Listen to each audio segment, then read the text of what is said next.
Que a paz de Deus, que excede todo entendimento, possa estar sobre a sua vida, no seu lar e em tudo que você fizer. Oséias nos chamam a atenção para que possamos conhecer e prosseguir em conhecer a Cristo.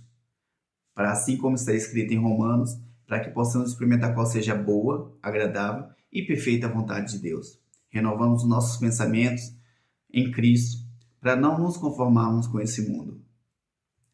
A palavra, tanto no Velho Testamento quanto no Novo Testamento, nos chamam a atenção a respeito das nossas emoções, como lidamos com as emoções, com as nossas raivas, com as nossas frustrações, com as rejeições do seu dia a dia, as lutas. A palavra do Senhor diz que, assim como Cristo padeceu, nós também padecemos e não devemos reclamar.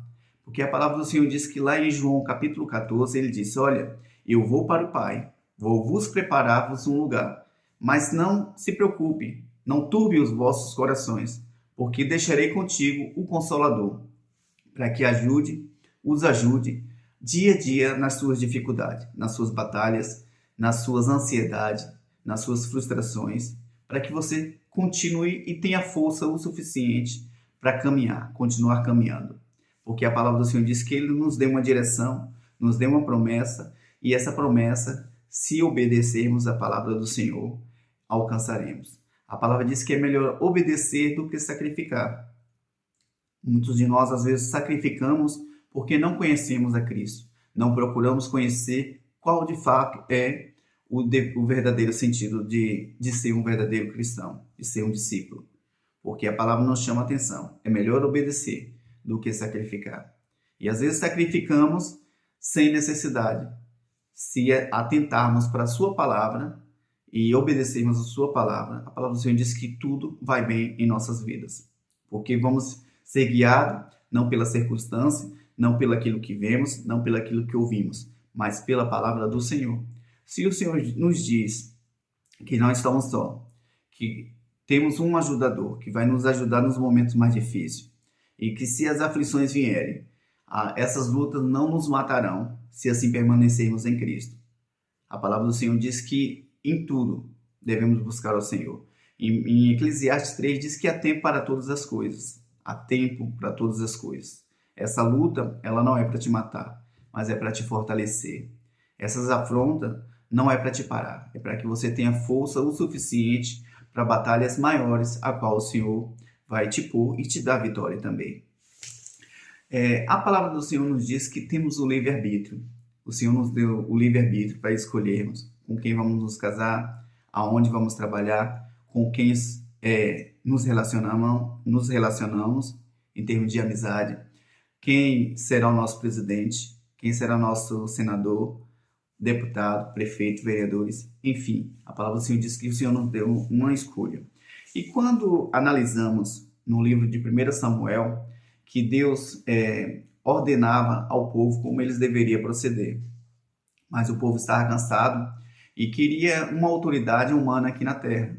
Já a de Cristo não era o suficiente. E lá em 1 Samuel, a partir do capítulo 10, diz que o povo pediu um rei, pediu alguém que os orientasse aqui na terra. Mesmo não sendo a vontade de Deus, mas a palavra do Senhor diz que pelo livre-arbítrio o Senhor concedeu. E foi escolhido dentre os homens um homem chamado Saul, que diante de todos os homens ele se destacava. E a palavra do Senhor diz que quando o óleo desceu sobre a cabeça de Saul, instantaneamente Saul mudou. Porque quando aceitamos a presença do Senhor, aceitamos Cristo em nossas vidas, é impossível permanecer da mesma forma. A palavra do Senhor diz que recebemos o Espírito de Deus e ele nos faz ser transformado a cada dia.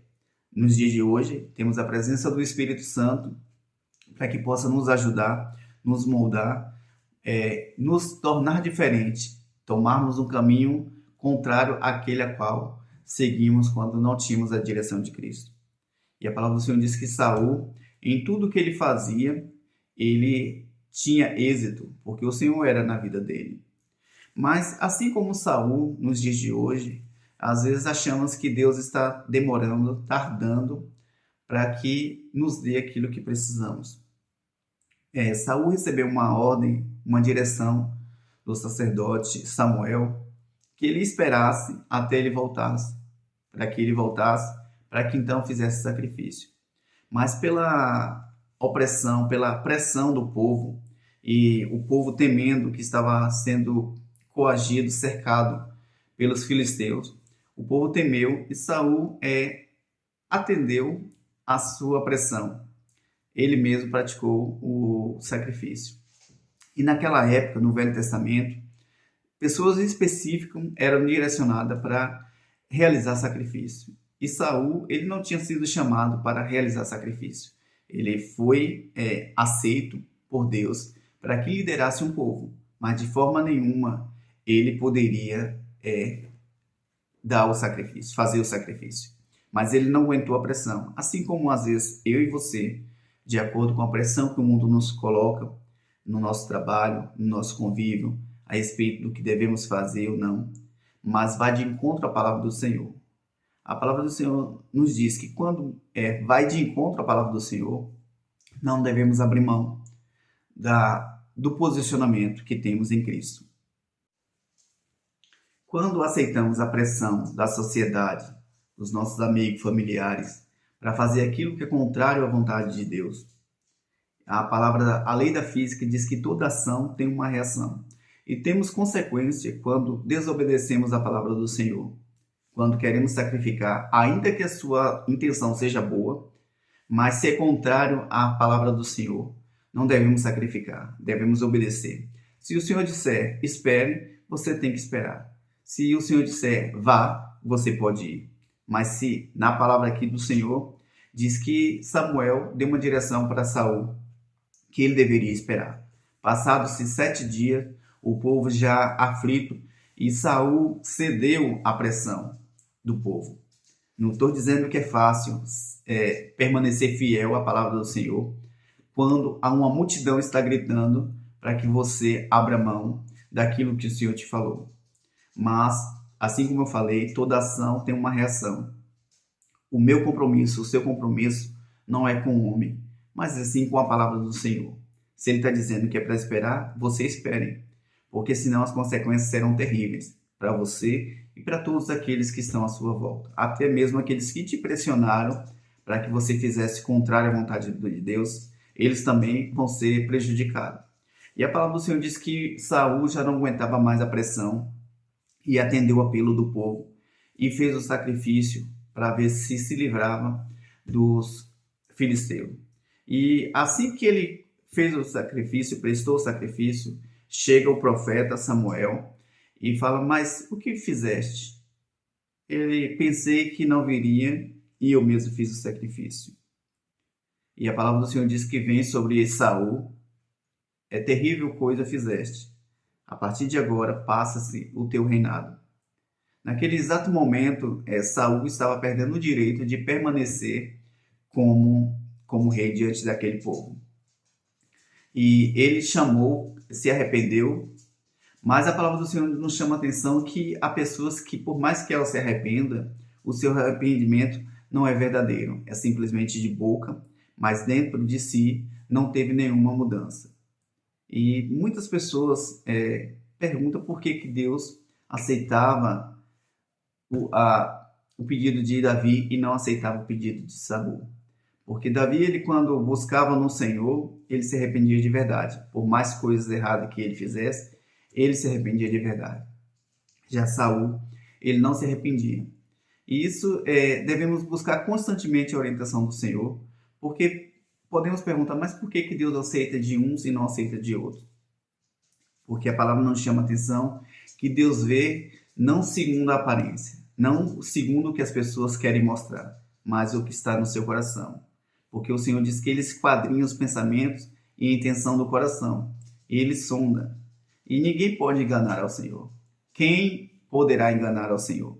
Se você se esconder debaixo da terra, o Senhor vai ver. Se no alpendre, o Senhor vai te ver. Aonde você estiver, o Senhor vai te ver e sabe onde você está.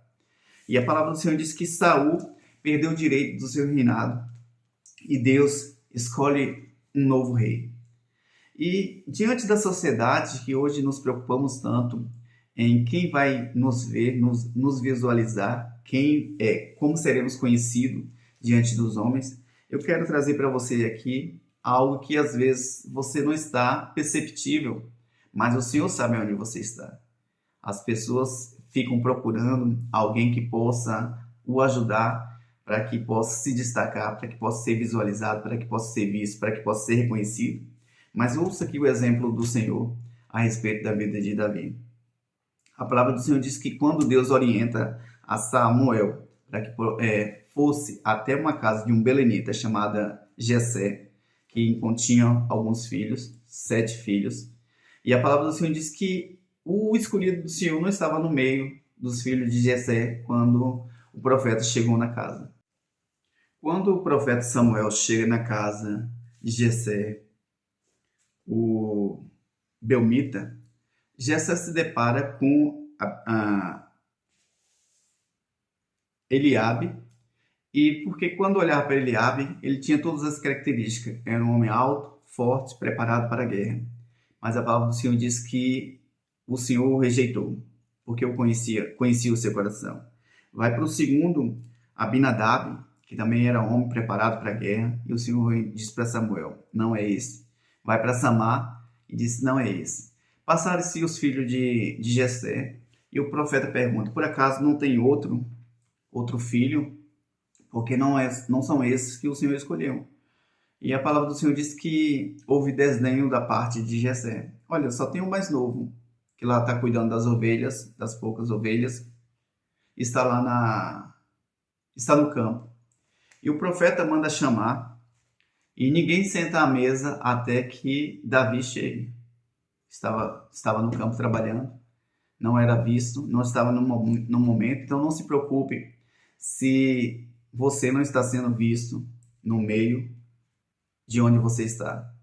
Se o seu coração estiver íntegro e estiver buscando no Senhor, estiver direcionado pelo Senhor, o Senhor o chamará, ainda que as pessoas não te vejam. E a palavra do Senhor diz que ninguém sentou à mesa, não teve banquete, até Davi chegar. E quando Davi chegou, o Senhor falou para o profeta, é esse. Algo interessante que me chama a atenção aqui do profeta Samuel, que ele, com toda a sua experiência, com todo o seu respeito que ele tinha diante da sociedade, ele, no primeiro instante, ele se identificou com Eliabe pela sua postura.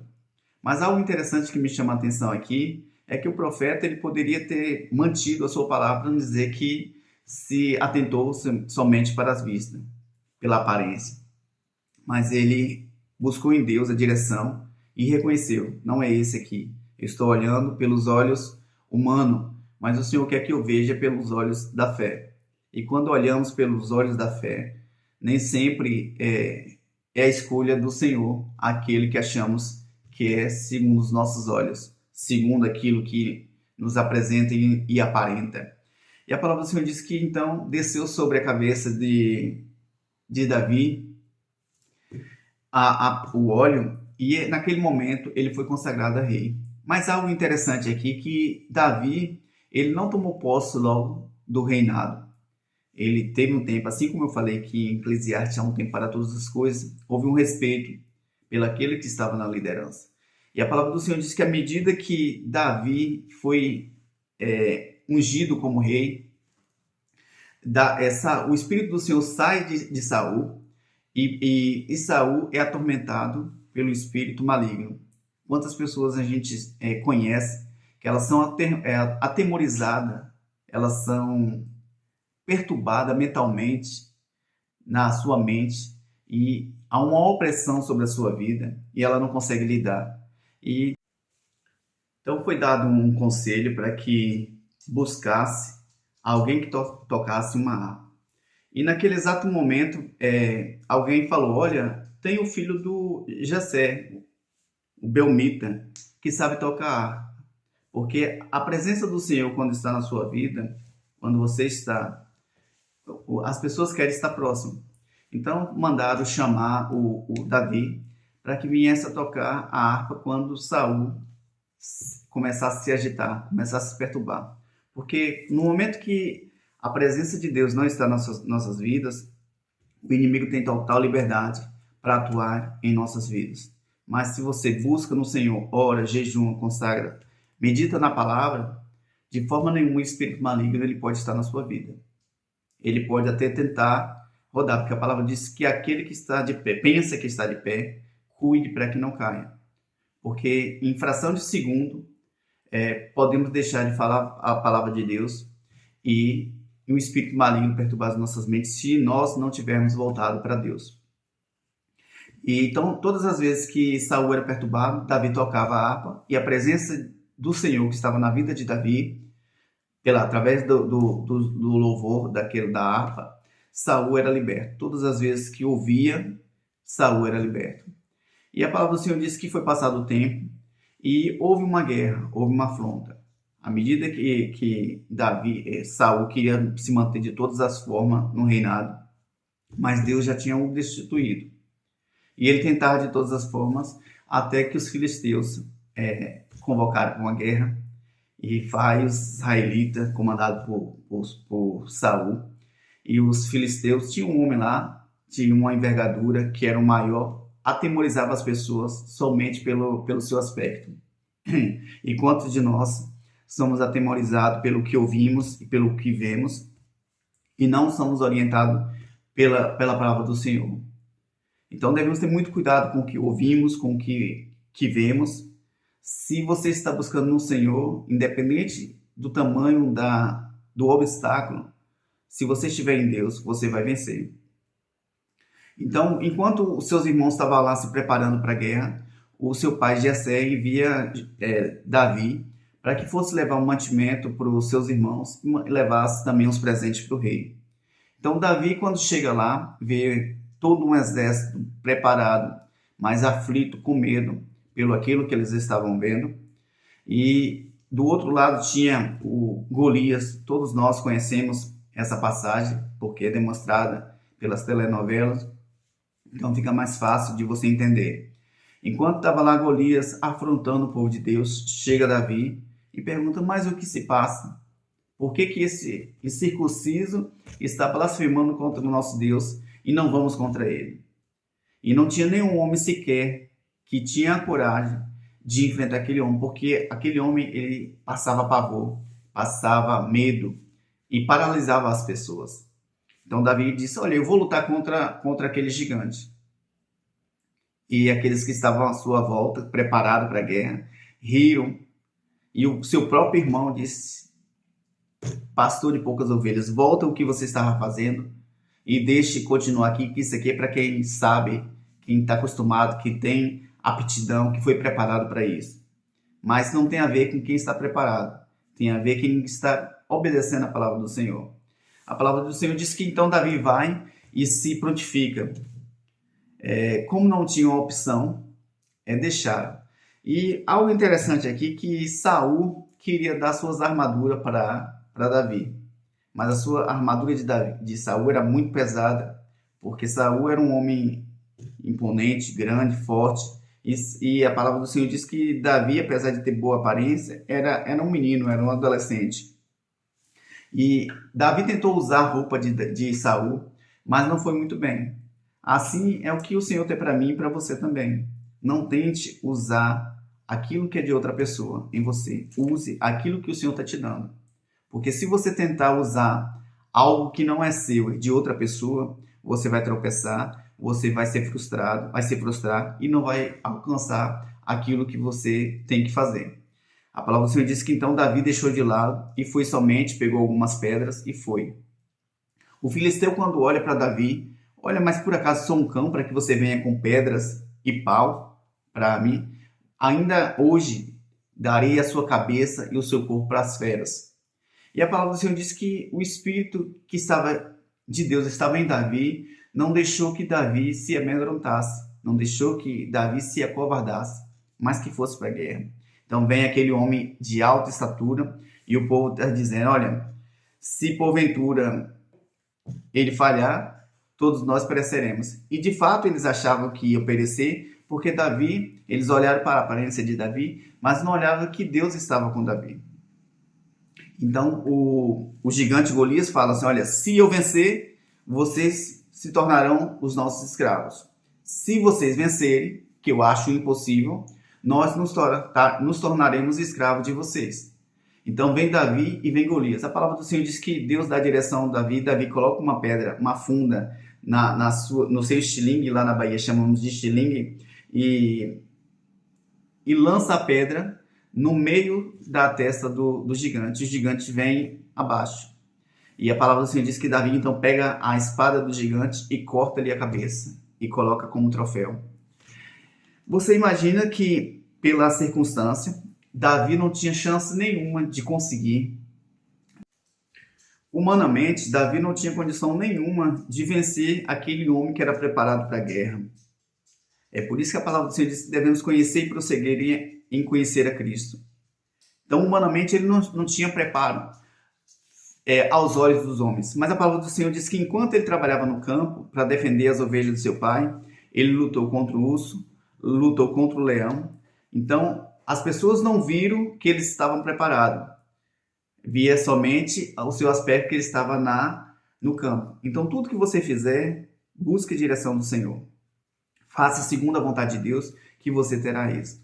Humanamente, assim como eu falei, Davi não tinha condição nenhuma, mas ele venceu o gigante porque o Senhor estava na vida dele. Assim como você também pode vencer essa luta, essa dificuldade, que parece que vai te matar, que vai te paralisar, que você já não aguenta mais. Mas o Senhor está dizendo: olha, eu deixei convosco o Consolador. Ele vai te ajudar, vai te dar a força necessária para que você consiga alcançar o seu objetivo. E essa dificuldade, ela não veio para te matar, mas ela veio para poder você lembrar que o Senhor é na sua vida e a vitória é sua, em nome de Jesus. Então, um grande abraço, fique com Deus. Medite sempre na palavra de Deus, porque ela vai te dar direção, vai te dar clareza, vai te dar a força necessária que você precisa para vencer. Então, um grande abraço e fica com Deus. Até a próxima.